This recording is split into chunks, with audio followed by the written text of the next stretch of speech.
All right, welcome, brothers and sisters, people of Facebook land. I am Minister Omari Jahi. I'm the co-founder of the Temple of Mercy Association, aka TOMA Nation, TOMA Ministries. We're broadcasting right here live from the Bach Business Center at 644 East on 79th Street, along with our founder, Brother Minister Raheem Kased Aten, and our First Lady, Sister Makita Aisha Aten. We thank you all for being here, and we hope you all are tuning in because you want to get a weighty word, a message, some information that can help us make adjustments in our lives so we can become better citizens and better people. So with that being said, I would like to open up with our opening real quick before I announce Minister Raheem, and it goes as follows. In the name of the everlasting Father, he that causes all that exists to exist, he that is self-existence. It's he who created the sunships of millions and trillions of years, and he who made time, the seed of the universe. He's known among the ancient Kemites or the Egyptians as Amun-Ra, Aten. Among the Hebrews as Ansof, Yahweh and Elohim. Among the Christians as Lord God and Jehovah, and among the Muslim or the Islamic world as Allah, the one God. He's known among the Rastafarians as Jah Rastafari.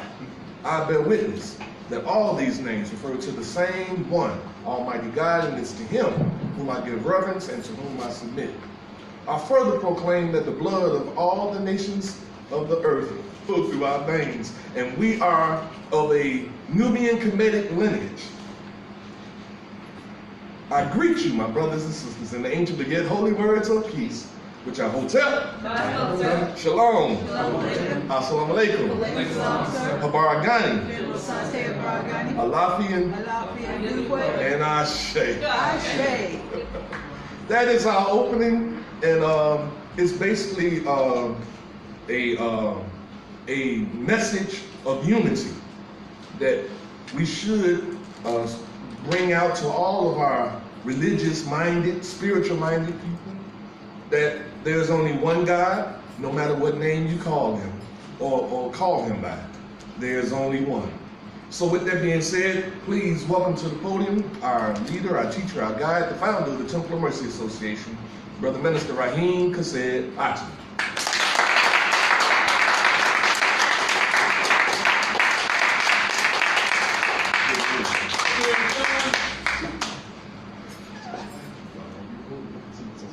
Present arms. Order arms. Original salute. Black power. Original salute. Black power. Original salute. Black power.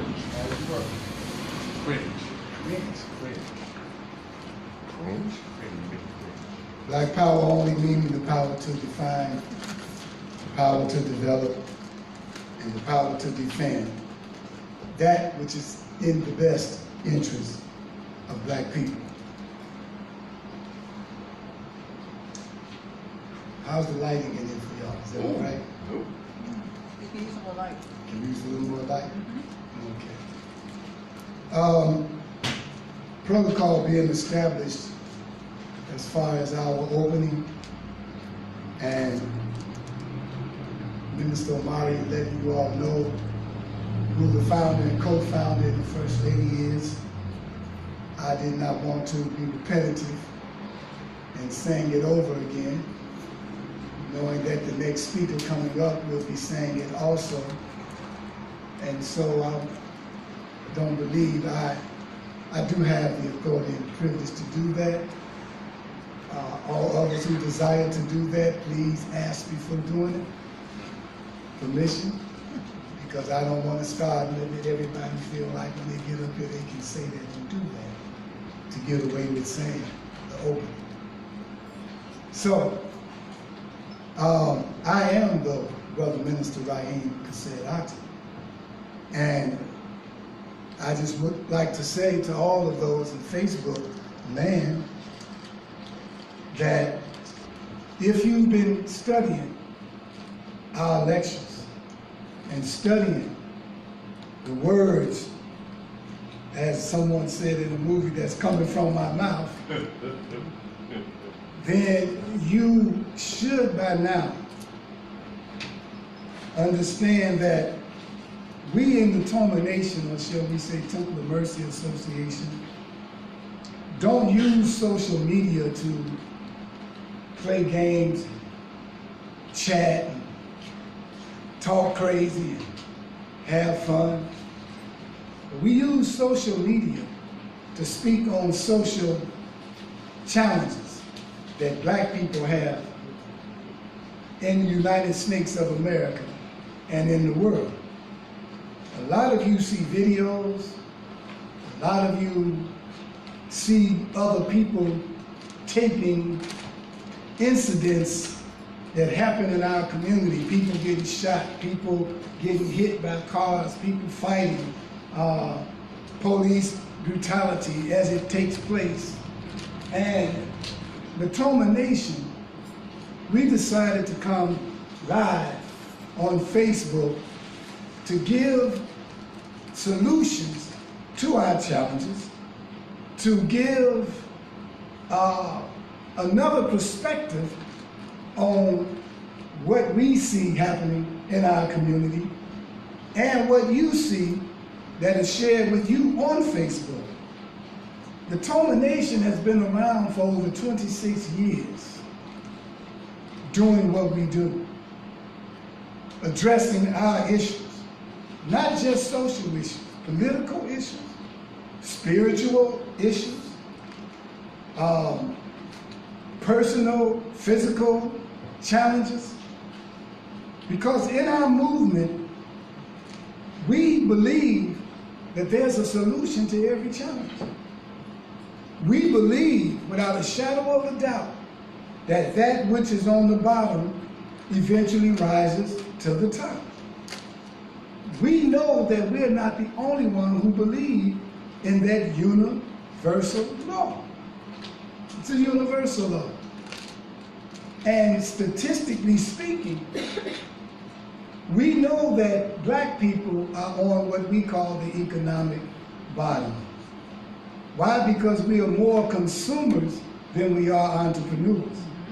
And that we don't circulate our dollars enough among ourselves that we might lift ourselves off the economic bottom.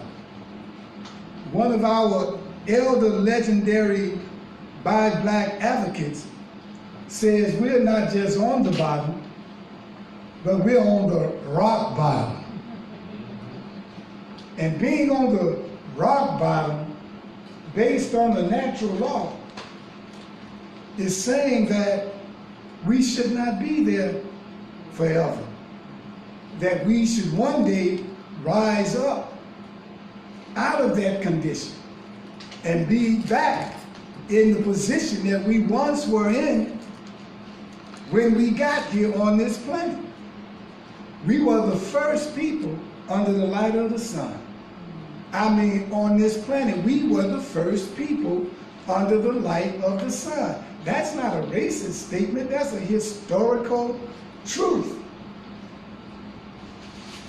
The only one would be offended by it is the one who says that I hope that who the people he's talking to don't believe it. But it's a fact. And being the first people under the light of the sun, that means when any other race came after us, we were the dominant race. Yes. History shows that we were the first in civilized union among one another as a people. We were the first. This is stuff people want to keep silent. And now, with our youth and our young adults coming to a reality of our condition in urban America as black people, even our condition in South Africa and other African countries, as black people all over the face of the planet Earth, all in Australia, blacks in England, we're all being discriminated against as I speak. And we're all being exploited as I speak. Down in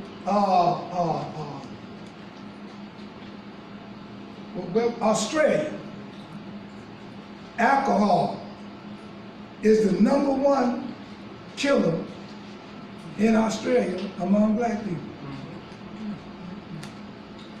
And we're #1 in every health issue. High blood pressure, diabetes, all of those things. Equal to what it is here in America. The same thing in England. The same thing in South Africa.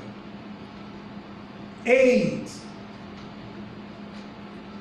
a disease, a living organism that was created in the laboratory by putting together what they call a Vishnu virus and a bovine virus and a tissue sample of a human tissue. Put it together in a laboratory in one of those little trays, I guess, and watched it grow. With the sole intention, first, brothers and sisters, of depopulating Africa. It was a weapon that was to be used so that they would be able to kill us off and save the infrastructure. It was another way of eliminating the people without destroying the bridges, the streets, the communications, but keeping everything intact, but eliminating the people. Now you see what it has matriculated into today, but I'm telling you why they created it in the first place. It was aimed at the black race. Now, most of us don't want to believe that it's a people out here who is strictly strategizing many different ways to reduce the population of black people on the planet. Jimmy Carter was part of one called Global 2000. Most of the killings in our community, the shootings and police brutalities and whatnot, are all linked to population control. It's a link. Now, I'm not the keynote speaker. Might as well say I am every time I come up because I am the founder of the movement. But I'm sharing my podium today again with a young up-and-coming brother that's going to share with you what the Creator put on his heart and his mind. And then I'm going to also have a young brother come up to share with you what the Creator put on his heart and his mind in the form of spoken word. Now, the spoken word in itself, if you look in the Bible, it mentions in the beginning was the Word. And it says in the Word was God. And the Word was with God. And it's showing you the power of spoken word. And it depends on how you use spoken word. That's going to determine whether you heal or you kill. You can heal the spirit or you can kill the spirit. You can nurture the spirit or you can devalue it or dilute it by your word. The words you tell your children can uplift them or destroy them. The words you tell your spouse can uplift them or destroy them. So words are powerful. And with the very word, you know, they call it, the symbol for the word in the Bible is a sword. And if you remove the S, it's the word again, isn't it? So again, we're talking about a word, and it said the word is like a sword, a double-edged sword that cuts. It says even to the marrow of the bone. So that means it could be words of truth cutting you to the marrow of your bone, or it could be words that are negative and are not positive that can also cut and destroy you. Depression is at an all-time high among us. I'm speaking for black people right now. If it's among whites and everybody else, I suggest you speak for them right now. But it's at an all-time high. And it's not that it never exists, but it's lasting too long. A lot of us be depressed for 3 and 4 and 5 and 6 months. And I think it's called postpartum depression. And I think it's the same PDS, whatever stuff that the doggone soldiers get from Iraq and Afghanistan. And that you get the same type of trauma right here in America. Hearing about all the killing, seeing it on Facebook, seeing it on the internet, people in your family getting killed. All these different funerals and fights going on at funerals because somebody getting shot. Somebody in your family shot. Somebody young seeing the person shot. Somebody young seeing a mother, father, or brother being snatched out of a car while they in the car and being shot. Being snatched about the house and being shot. And the young child sees it and growing up traumatized. And I don't even have to tell you how many times I've seen death on the street, in the house, and as a minister, how many people I had to go see after they were shot and they were at the morgue. I mean, I'm not traumatized, but I almost was traumatized at one point. I became so overwhelmed fighting over in Terrortown, it wasn't funny. There was so much killing going on in Terrortown that in the 3 years I was in Terrortown, it was more killing that I saw in Terrortown in 3 years, and I lived most of my life in Inglewood, and it still ain't matched up to that yet. But it doesn't get televised. It doesn't get in the news because they want to keep South Shore as a valuable real estate type, what would you call it, investment. Because see, the rent will go down. And the value in the neighborhood would be real low. And so they don't want you to know that kind of stuff. So now, what I want to say, the reason I'm saying all this is because you can do a whole lot of nothing. Another brother called it busy work.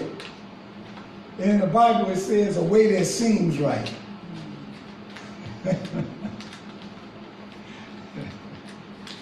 Y'all get what I'm saying? And you can get caught up in it, and you can get swept away with it like a rush. You know, a lot of people say, Brother Minister, I wasn't getting calls because you can't call me. I thank the Lord, maybe that's why God set it up like that. But anyway, people want to know, what did I think about the march yesterday? What did I think about them shutting down the Dan Ryan? What do you think about Father Flager doing it and all the preachers that got with him and all of this? You know, telling you what I think don't mean nothing. And I'm just being honest with you. Key word, think. What is my opinion? Being opinionated.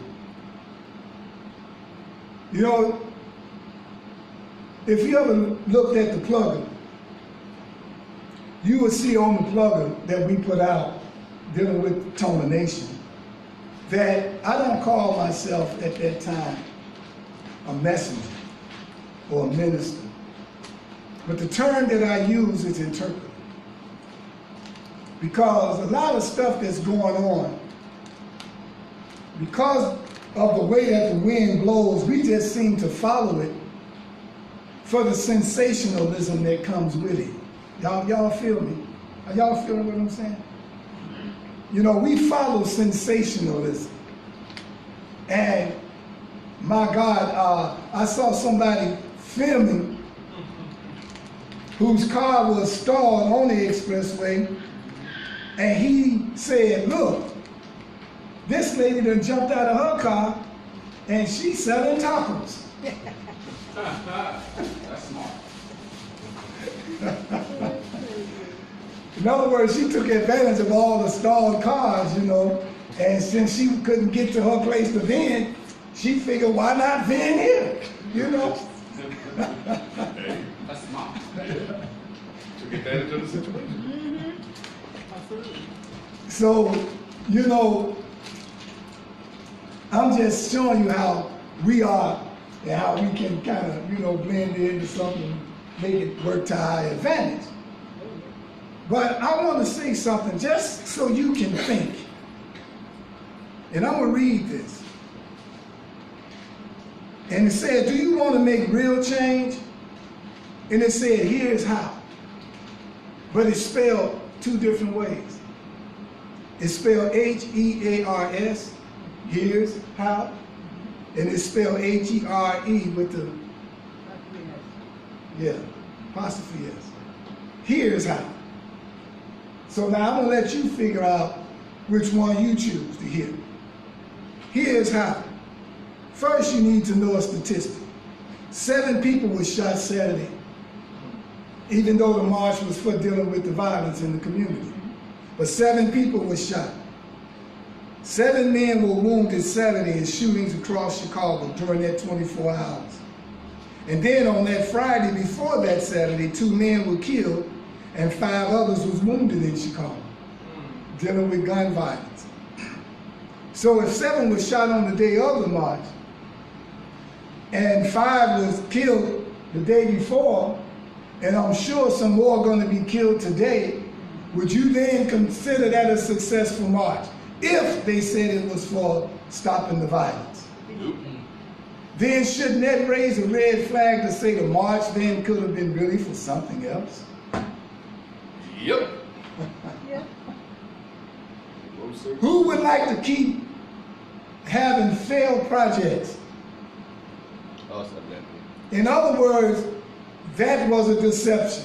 When you use a title, or even if you had a fundraiser and said it was for one thing and it does not meet what it was for, then you have deceived the public. Yes, sir. Fraud. Come on now, let's tell it like it is. Yes, sir. I ain't gotta say no names. I'm only being straight up with what things look like, what you say, and what it's supposed to accomplish, and if it accomplished what it set out to accomplish. Now the next thing I heard was that they supposed to meet with the mayor. Well, you know we don't spell mayor like you do. Old gray hair. You spell it M-A, how is it, Y-O-R? We spell it M-A-R-E.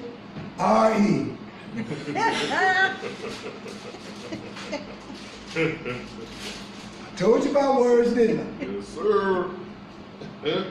So they're gonna meet with the mayor That old man. tomorrow.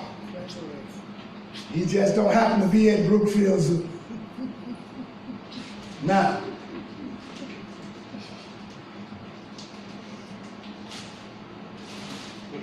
they're gonna get grants Yes, sir.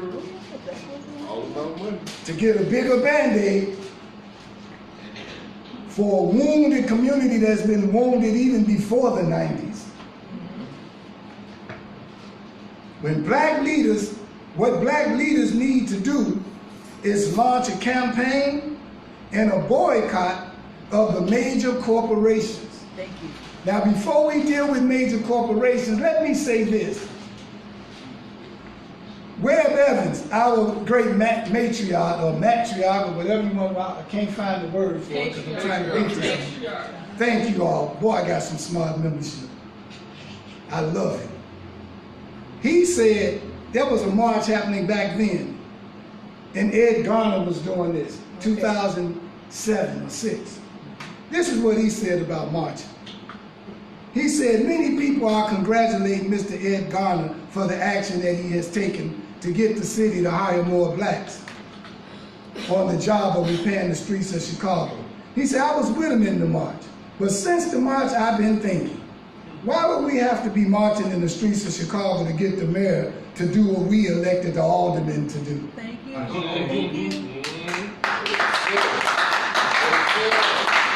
That's That's Dr. Webb. Yes, sir. Smart. That's Dr. Webb. He said, resulting from our march, and Mr. Gardner got a chance to meet with the mayor to tell him how unfair it is for other races to have almost all the jobs repairing the streets in their community and almost all the jobs in our community. The aldermen are meeting with the mayor every week. What I'm wondering is why we have to march in the streets to get the mayor to do what the aldermen should get him to do in city council. He said in the future, I think instead of us going to the streets, we need to go to our aldermen. Thank you. Absolutely. Now, that settles that one. How come none of those so-called black leaders understood that? No, they do understand that. They do know that. But again, that march is not to stop the violence. Thank you. So it was a fraudulent march if that was known as the purpose. Then it was a fraud. March for what it really is for. It's a march for funding. Thank you. It's a march for grants. It's a march to get a rubber stamp put on something that you ain't solved yet. Because you won't attack the NIA. Because you won't attack the Fraternal Order of Police. Because you won't attack the major corporations who are prospering off of our demise. Now, we say right here that if black leaders, or even those who work and support black causes, if they truly want to make a real change, we got to confront the corporate giants and we got to hit these giants in the head. The story of David and Goliath shows you that David didn't hit Goliath in the foot or concern himself with what type of uniform Goliath was wearing. He went for the head and he knocked him out. Then to make sure he was dead, he cut off Goliath's head with his own sword. The reason most people who support black causes don't do this is because many of the sponsors of some of their programs, of some of their conventions, and their events are the same major corporations I'm talking about. Corporations like Walmart, Walgreens, Target, CVS, Kimberly and Clark that make Scott tissue and all them other tissues. The Koch brothers who got Brawny paper towels, Angel soft toilet paper, Mardi Gras napkins, and all those different towels and paper cups and whatnot. These are the corporations, NBC, Viacom, Clear Channel, ABC, WGN, CBS. We look and we hear about these artists and sports figures promoting Hennessy, gin and juice, etc., etc. We can't leave the alcohol industry out. Some of our black leaders hold stock, brothers and sisters, in some of these companies that I'm telling you about. Including prisons. Especially the prison industrial complex. Yes. We talking about the, what is it, the Just Us prison system. Right. Again, I changed it around from the prison justice system. It's the Just Us prison system. And I mean just us, just black people. I know exactly what I be saying. And then it says our celebrity artists and our sports figures are being prostituted and the corporate industry owners are their pimps. Yes. Did you hear what I just said? Yes. I said our sports and entertainment people are prostitutes. And that the corporate giant industry owners are their pimps. I wanted to sink in. Then I'm challenging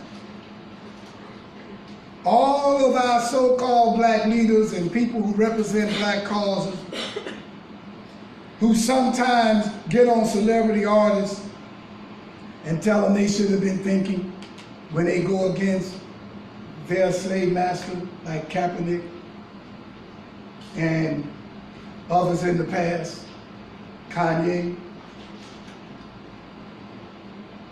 Michael Jackson, Michael Jordan, Bill Cosby, all of those people who go against their slave master and want to, they want to trade and be on the same footing as any other ethnic group, whether you're white or whatever color.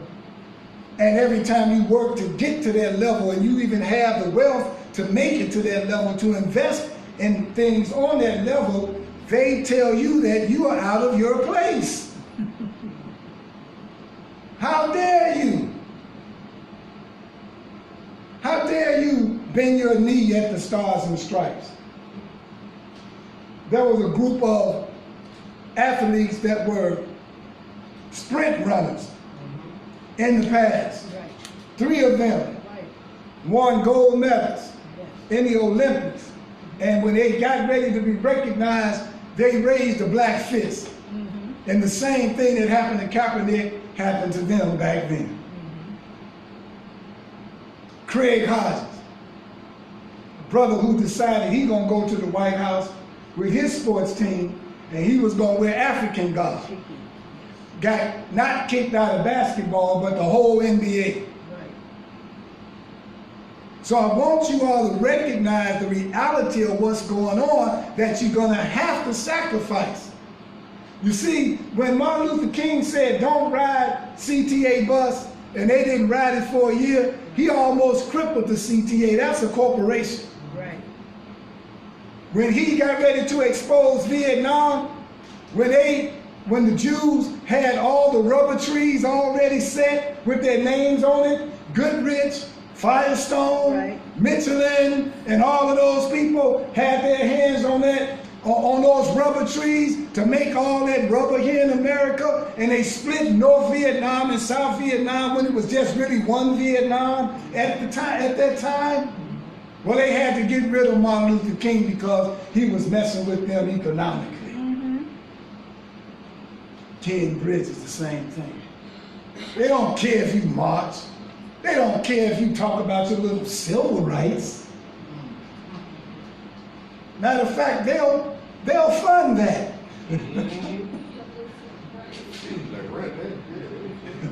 Oh, this is a civil rights thing. City through.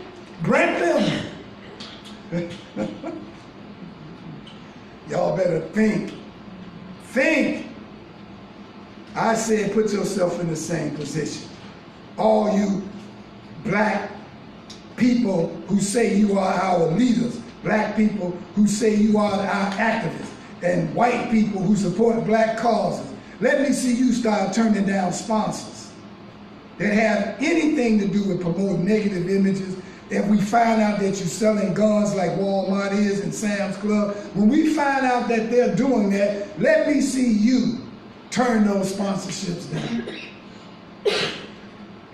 Now, I must say that a lot of the people that was marching have sponsorship with these corporations just in order to keep their organizations afloat. And that's why they're not fighting corporate America. They're not going to. They are afraid to. Clear Channel sponsors most of the stuff in the black community dealing with turning in guns. But yet they'll put music out that keep telling you shoot, kill, rob, steal, and everything. But then we say turn the guns in. And then the police put the guns right back on the street. Yes, that's what I said. That's right. I said it. I stand on it. Interview me any day. And I think twice to come on your major stations. You can interview me on Facebook, YouTube. I'm gonna be like Chump on that. You can interview me on Twitter and, and all of that media. I ain't going on your fake media. So you can do me. I learned from the past how you did Minister Farrakhan. Keep it. I'm gonna now shut up. If there's any questions concerning what I said, that's my stance on marching. That's my stance on what's really going on. And I'm telling you, for the millennials and their children. If you keep letting these so-called nigger leaders keep doing the same thing, when you grow up, you're gonna be doing the same thing, and you're gonna keep getting these doggone grants, and when it look like something working for our people, they're gonna snatch your grant out from under you. And so you need to really think, when these people that had grants for 10 and 15 and 20 years, you can rest assured that they're not being effective in stopping the violence. And that's why they keep funding you. Actually reduce it if you want to. And you'll start seeing that you're messing with somebody's money. I'm gonna call up a young man. I'm gonna shut up and sit down. But that's my take, and that's what I stand on. And I'll say again, like I've been saying, come out of her, my people, so you will not suffer her plagues. Because Babylon the Great has fallen, and has become a habitation of devils. Come out. Come out of her sports world and create your own. Come out of her entertainment world and create your own. Sister Cassie is getting ready to start a food cooperative on the corner. Support her. But it shouldn't be the only food cooperative. You gotta have many food cooperatives. Support black causes. But you gotta make sure they're really black. And you're gonna sacrifice to do it. Most people don't want to sacrifice. Most people don't want to use godly methods to do the things that God said we can do. If God created all of this, who should you go to for advice? You ever thought about that? Ladies and gentlemen, I want you to get ready to receive a young man who want to bring to you. But I want first, before he come up, you know, I changed that. I'm gonna let him come up. I want him to close it. I'm gonna have the spoken word guy close the whole thing out. So I'm just gonna bring up a young man. He called himself millennial. I don't like those titles because I don't like to call myself generation, what they call it, baby boomers. And Generation X and all that crap. I just say old. Just stick to elders, adults, children, grandchildren, great-grandchildren. How about that? And guess what that would do, brothers and sisters? That would bring us back together, wouldn't it? Yeah? Because it's just another form of the Caucasian keeping black people separated. It is just so many levels of that kind of division. And if we keep on promoting it, then we're just promoting it on to our next generation. That's right. And then the next generation. And then the next generation. No such thing as that crap. The baby booming industry was the only time that white people had a rise in their population growth. Not black people. We always had a rise in ours. We never had a problem getting a rise. Ask them. Strike is for white people. You caught it. I'll leave on that note. Ladies and gentlemen, I introduce to you, put your hands together for Brother Tahaka Shakur.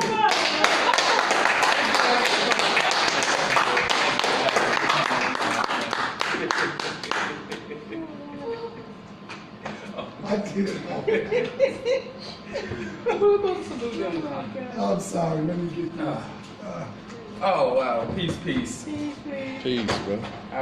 Somebody had told me I should do something right, and I should slow down when I speak, right? So in the name of the everlasting Father, He that causes all that exists to exist, He that is self-existent, and He who directs the sonships of millions and years, and He who made time, the seat of the universe.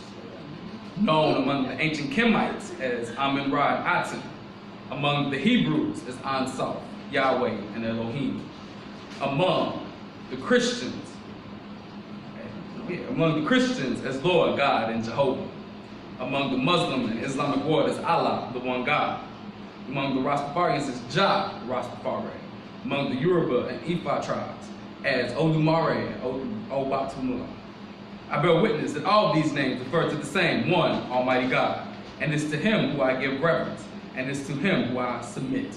I boldly proclaim that we, the descendants of those black men and women who survived the transatlantic slave trade, are the lost 13th tribe born in North America and our Nubian Kemetic lineage. I further bear witness that the blood of all the nations of earth flow through our veins, and I greet you in ancient holy words of peace. In Hotep, Shalom, Assalamu alaikum, Abaragani, Alafia, and Ashe. Again, my name is Brother Taharka J. Shakur, as Minister of Region. I changed the J from time to time. Either being Justice or Jaja, like he said, depending on how I feel that day. So today is just J. What I want to speak on today is very interesting, as I can summarize what Minister was speaking on in my subject, what I want to talk about today. The need for new black leadership, unorthodox, unrealized leadership from a younger generation involved in political matters, as well as getting us off the economic bottom through those measures of unorthodox black leadership. Now, when I speak of unorthodox black leadership, we have a black leadership that we have been used to as of right now, from our Jesse Jacksons to our Al Sharptons to our Farrakhans. You know what I'm saying? I'm not going to go that far. But we are used to that. That is what we have become used to from the civil rights movement to what we got today. Most of the ones who came out to be unorthodox, they were either murdered or silenced. So that is why today we need a new wave of unorthodox black leaders working in unison with each other, not so divided. As in the temple, we talk about creating a one nation, being one, and that oneness, that's really what needs to happen with black leadership today. There's no reason that I go to meetings and I hear someone speak of somebody who's doing something very prevalent as a young person, so I don't say millennial, as a young person in the economic ring that other young people need to know about, but they don't. You go into the artist realm and you know of a really dope artist, but the rest of them have no idea who that artist that you're speaking of. We, as Minister mentioned, there are so many things that keeps us divided. That this divisiveness, this divide of our people is so deep, where it goes so deep as they can live on the same block and not even talk to each other. They can go to the same grammar school, middle school, high school, even in some situations, colleges, but they still won't talk to each other. We have to understand that the tricks of this world, of these systems, of these corporations, of these media programs, of these television shows, these radio shows, these video games, what they have done to our people to make us become individualists. Well, it's about me and not everybody else. So when we talk about this new black leadership, we can't see it as one person leading our people. We can't be like, oh, well, that was what he did, or that was what she did, but it needs to turn into that is what they did. So black leadership today, the reason why I say it needs to be unorthodox, because there not should be just one person that you can point to and be like, that is the one who did that. We should never let the enemy be so observant to be like, well, if we get rid of him, we can kill the whole snake. We can cut off the head and the whole movement fall. We should no longer let there be a head. We should move from being dictators, authoritarians, to a real democracy. What black leadership needs is a real democracy. What a democracy is, where everybody has a say so on what's going to happen. Where if your idea is if you think your idea is not the best idea, if the collective decides that is not what we're moving, then as a collective of leaders, that is what needs to happen. And I'm happy to know that is happening slowly, especially in my generation. The older generation, the generations that came before my mother's generation and her mother's generation, they had a problem with something like this, because it had to be their idea. I'm not going to do your idea. My idea is what's going to free our people. My idea is what's going to get us off the economic bottom. My idea is what's going to give us that political power. If your idea was that idea, why don't we have economic empowerment as a people? Why don't we have political power as a people? So again, we became these individualists. My last lecture, I talked about us becoming Europeans, but the Europeans are individualists. We get this ideology that they are all white. But I'm sorry, if you're not a part of the Koch brothers, the Koch family, if you are not a descendant of the Rothschilds, if you are not a part of the Bilderberg group, all of their organizations and their corporations are families. It's a family base. So their whole move is individuals taking power. We have to reverse that. If we can't go in the same way, my family, the Carter family, is going to own such and such land and such, and then you have the Williams family that owns such and such, the Wilson family that owns such and such. No, it is the black community owns such and such. It is that neighborhood owns such and such. Did you see what the Inglewood community built? You know what I'm saying? Did you see what the South Shore community did? Did you see what Auburn Gresham did? Did you see what East Garfield Park did? Did you see what Black Chicago did? You see what Black America did? That is the mindset that we need to go into moving forward as a people. That we have to have African communalism to reverse capitalism. Because we understand capitalism to me is a good and a bad thing at the same time. Everybody should have the right to, what you work for is yours. But if it's not benefiting the community that you are in, then you shouldn't be doing it. No matter how beneficial it is to you, you should not be doing it if it does not benefit others. One of my mentors told me whoever serves the most people makes the most money. Not whoever makes the most money serves the most people. Because when you make money, you are not doing it in service of people. A lot of wealthy people who make over 6 figures, they're not always looking to see how they can empower or enrich the community they come from. They're not always looking to give a helping hand to those who really need it. They're always looking for, okay, what's my bottom line? How much more money I can make? If I invested in this, what's my bottom line in this?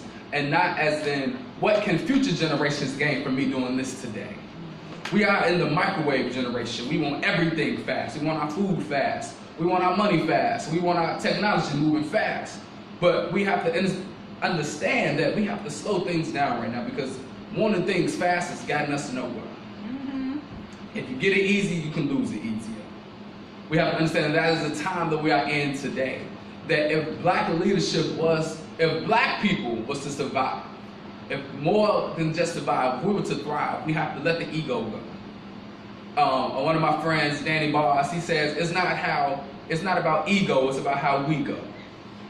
We have to start going as a group. We have to understand that, no, I cannot do it by myself.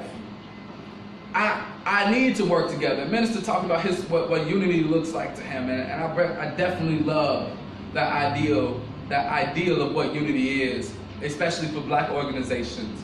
If I'm a black leader of my organization, I need to be sitting on your board, and you need to be sitting on my board. If you call yourself a leader, you have an organization, I should be coming to your annual convention, and you should be coming to my annual convention. Because that's what unity really looks like. Not so ever often when I sit down and I see you speak to me. That's cool. Yeah, we cool. But what about your organization? Are your organizations sitting in the same room? Is there one unified goal for all of the black community to reach? Even though we each have our individual personal goals we want to reach, when you setting your goals and looking at your vision, is your vision not just only including you, but what about your family? What about the community you live in? What about the overall people that you touch, that you influence? See, I really love how somebody was like, you should use your calendar as a weapon, right? And I was like, man, that's kind of deep, and look at other people's calendars and be like, do they got a 30-day plan? Do they got a vision? What's their goal? What's their long-term goals, their short-term goals? I'm like, man, we need to take that more. We need to take that even further. When you look at a person's calendar, do you see them including others? Or is it just about them? When we talk about black leadership today, we do not need a black leadership that's looking to be on the camera, that's looking to be in the face of the people all the time. That's not what we need. We don't need no video, like, I can't remember the song. What's the name of the song? The revolution will not be televised. We don't need the revolution to be televised. I personally believe that The Panthers had a wonderful idea. And there's so many unknown Panthers that we do not know. You cannot name me one person who led the Tulsa, Oklahoma movement. You know, because when we want to build, we don't need them to be knowing what we're doing. When you're playing chess and in a game of chess, you never want your opponent to know the move that you're about to make. You should be ready to outthink whatever move. You should be thinking what they gonna do if you do this, or what they gonna do. So when we're playing chess, you don't even know the next move you about to make. You should, in chess, because it is dependent upon the move the other person makes, the move that you're going to make.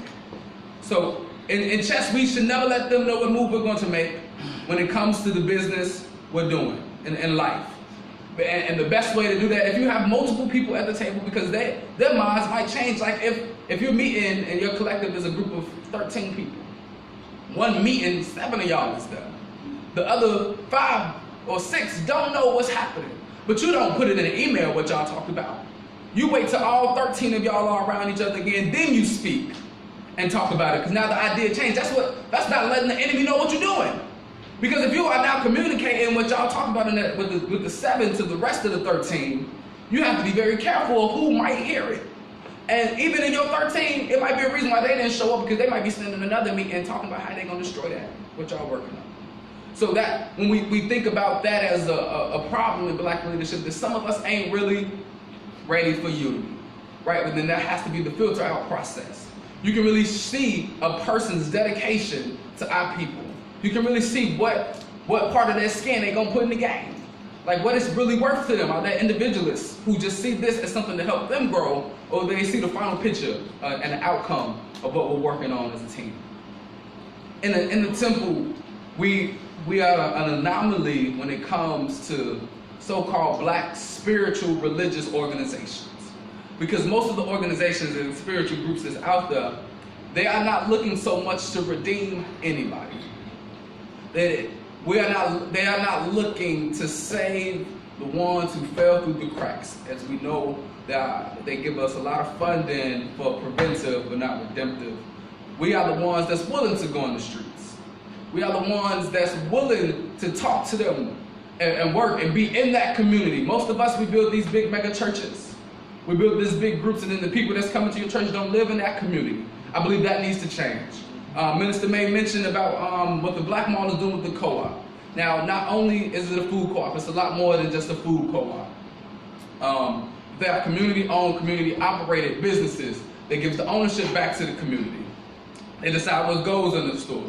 They decide who works in the store. They decide what happens on the day-to-day progress. They decide when it's time to expand. It is community-owned and community-operated, which is something that is the mindset we need to be in now. That we need to do this as a community. We need to work together as a community as we move forward. My last lecture, I talked about the lost art of humanity, and one of them being community.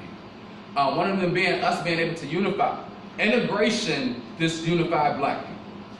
The moment we unified was something that was anti-us, from the educational system that told us we was mostly always slaves. That we come from being uncivilized. We unified with that.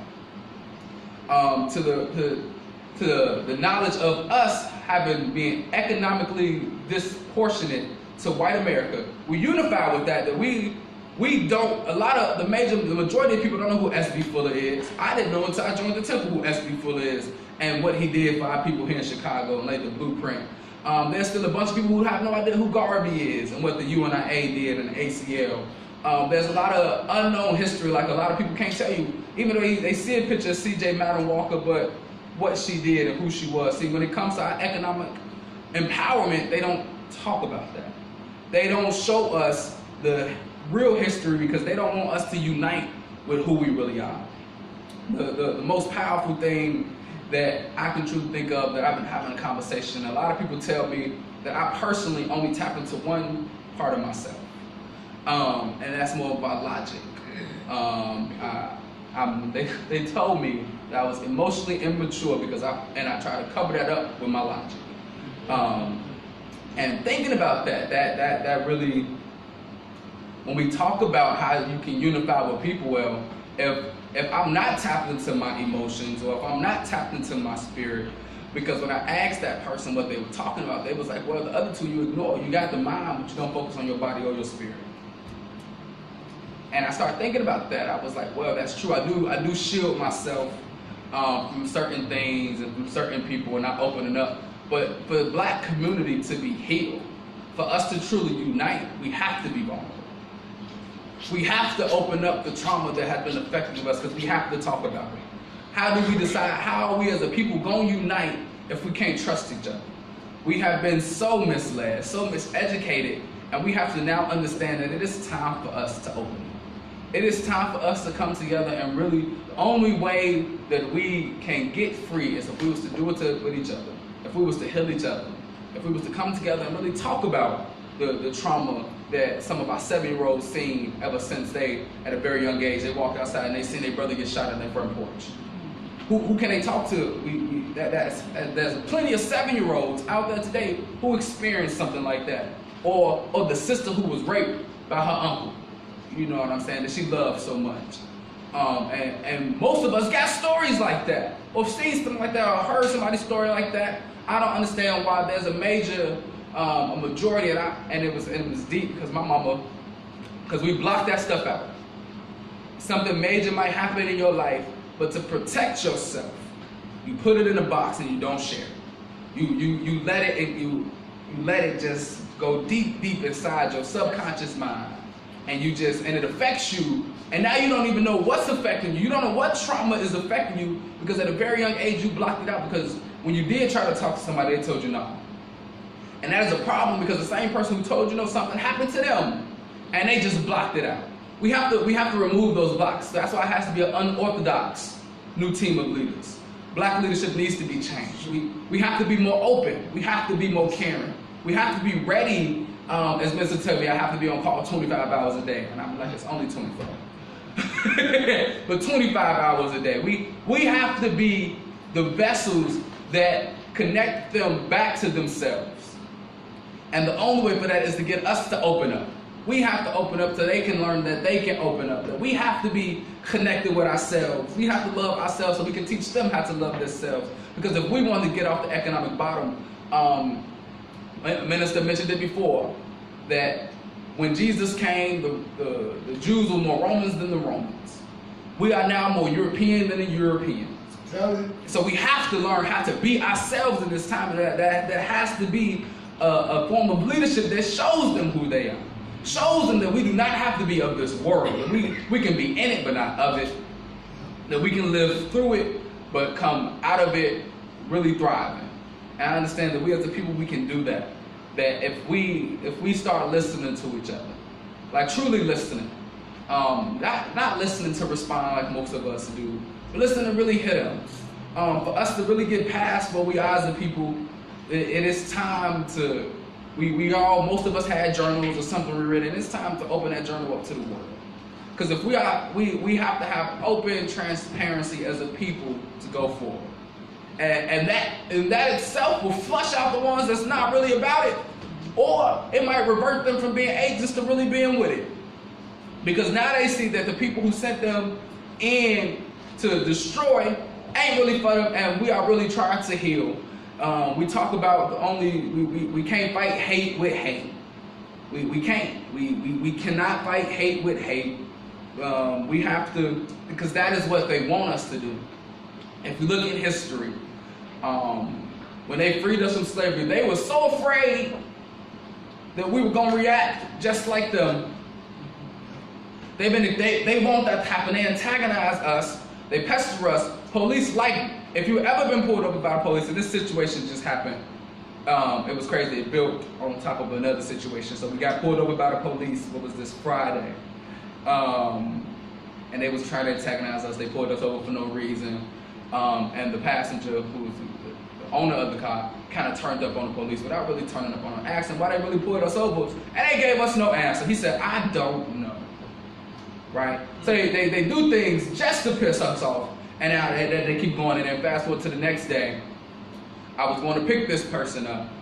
And when I was picking them up, the police pulled somebody. They got this young man, put him in the car, put him in handcuffs.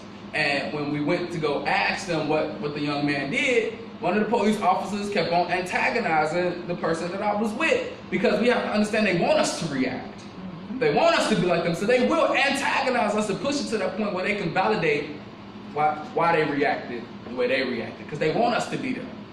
They have trained us to be them because they know how to deal with themselves. They still to this day do not truly know how to deal with black people. They have been researching us. They got 50 years of research ahead of us, and they still don't know who we are. They still don't know how to deal with us. They still, because they don't understand that the essence that we have inside of us is not inside of them. So they can take our blood, they can take our melanin, but they still will never figure out the secrets of who we are. It is for us to figure out who we are. It's for us to tell the younger generation who they are. It's for us to even remind ourselves who we are on a daily basis and be able to share that world, because we have to understand that, as Minister mentioned, we are the original people that was on this plane of existence. We are one of the original creations that the Creator created to be on this plane of existence. So we have to understand that connection that we so-called have with the Creator. There's science and proof that I've read and that you actually can feel. That when somebody dies in your family, don't you also feel that somebody isn't it crazy when a black person dies, it seems like a black person is born in that exact same moment. So as Minister mentioned, it was like 12 people killed over the last 2 days in the black community. I'm pretty sure in Chicago alone there was another 12 babies born at the exact same moment that life left. Another one was born. White people cannot say the same thing about themselves. All the other races cannot say the same things about themselves, but that's the secret they're trying to figure out. How is it that their bodies instantly reincarnate? Right? We instantly reincarnate. The moment we pass, we come right back. It is our connection with the Creator that does that. We are His creation. But a lot of them are humankind. They're kind of human. They're kind of man. They're subhumans. You know what I'm saying? I say that because they're a subclass of who we are. Yeah, I say that, right? So when we really think about, again, this new unorthodox black leadership, it has to come like that. We have to understand, yes, there are horizontal and vertical problems in the black community that doesn't affect, but this new level of black leadership should, the masses of people, like I call them the common folk should not know any of the people's beliefs or what that person personally cares about. But it should come off as the collective that we're for all people. That this new form of black leadership is for all black people. It doesn't matter how Europeanized you are. We are going to help you. And if we cannot help you, you will eliminate yourself. We have to understand that is the time that we're in today. That it is the time for our people to see love. You know what I'm saying? There's so many other emotions that they see growing up, but the one that they don't see is love. We have to understand why the young man comes out the way he does, because he didn't have a father figure. And so now when he sees another black man, the anger that he has from not having a father, he can take that on another black man, because he's just angry. You know what I'm saying? The woman who, but I'm not going to speak for women on that, no.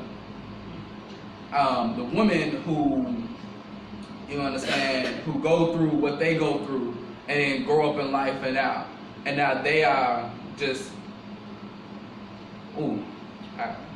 just turned away from men because they didn't have a father figure in their life. So they don't deal with men at all. So I guess in closing, as I get ready to bring up someone, am I bringing them up? Yes, sir. Oh, okay. Yes. As in closing, I just want to say it's up to us to open our hearts. As we heard before, there's someone like me out there waiting for somebody like you to give them this opportunity to be loved. So with that, I personally leave you as I greeted you, and in the words of peace of our ancestors in Hotep, Shalom, Assalamu alaikum, Kabar Ghani, Alafia, and Ashe.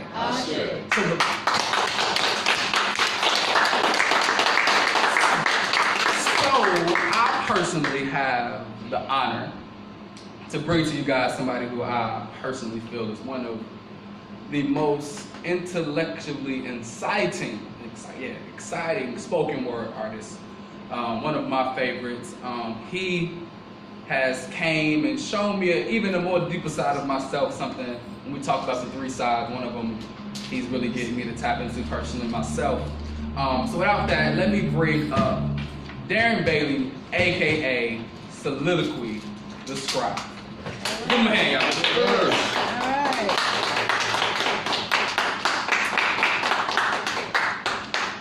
How everybody doing? Everybody doing good? Good. There is something that Brother Tarkin said that really helped me to kind of formulate how I wanted to begin this. And it was about listening and truly listening. When you think about the sensation of sound, it's the only sensation that you can physically feel, that you can mentally understand, and that you can electrically transmit auditory signals at the same time. So you can physically feel, hear, and understand one sensation, so you're really forming a triple threat of sensations in your mind. So when we talk about listening to one another, it's more than just words, and it's more than just a sound, it's more than just an understanding, it's a combination of all three. And that's why earlier when Minister Raheem was talking about, in the beginning was the word, it's very important to understand what's coming in ourselves as far as content, music, words, videos, commercials, television. And it's equally important to what we're putting out into the world. Because whatever we put out comes right back in. So what I want you to do is to close your eyes and listen.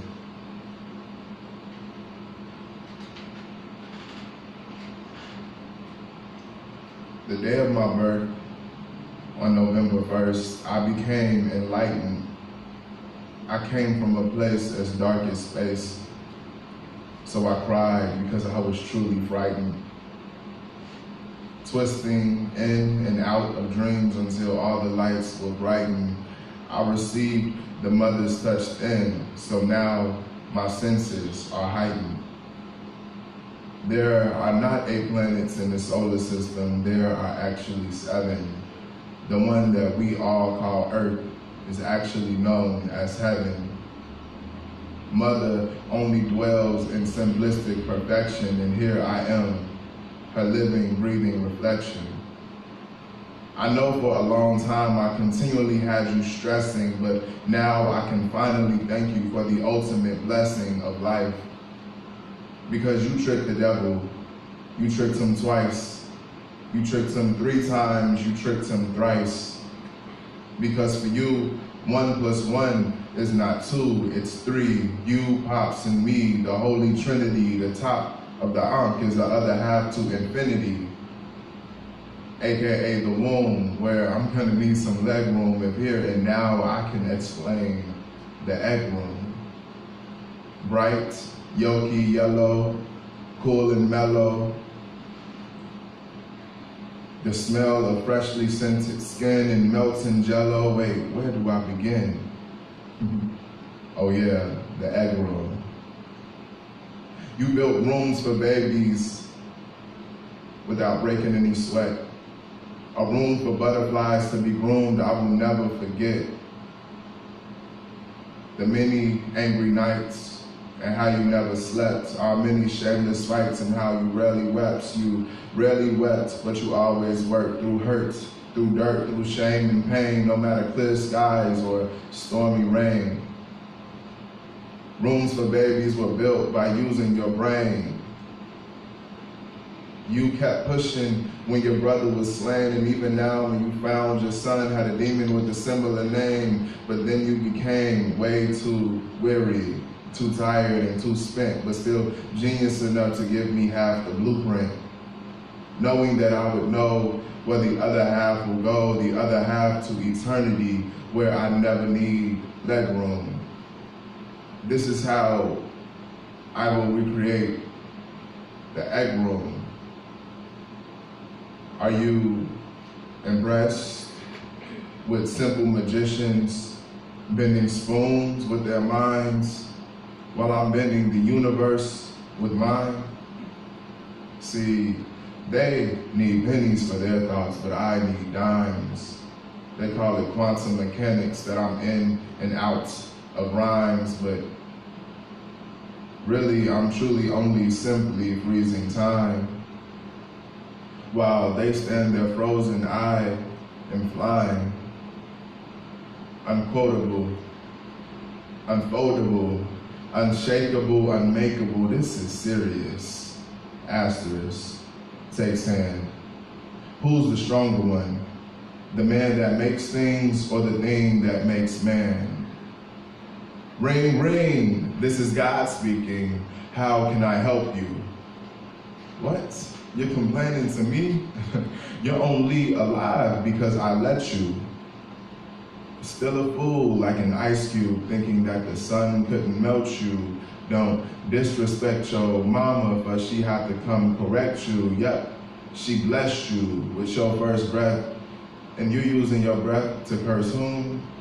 I should really reverse time so she can go unbirth you.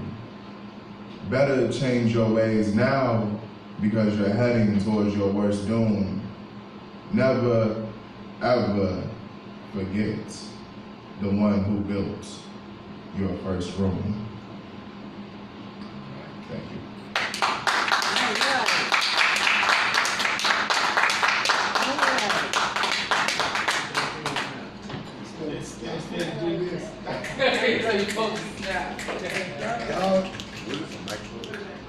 See, y'all didn't know that. Y'all supposed to be ready.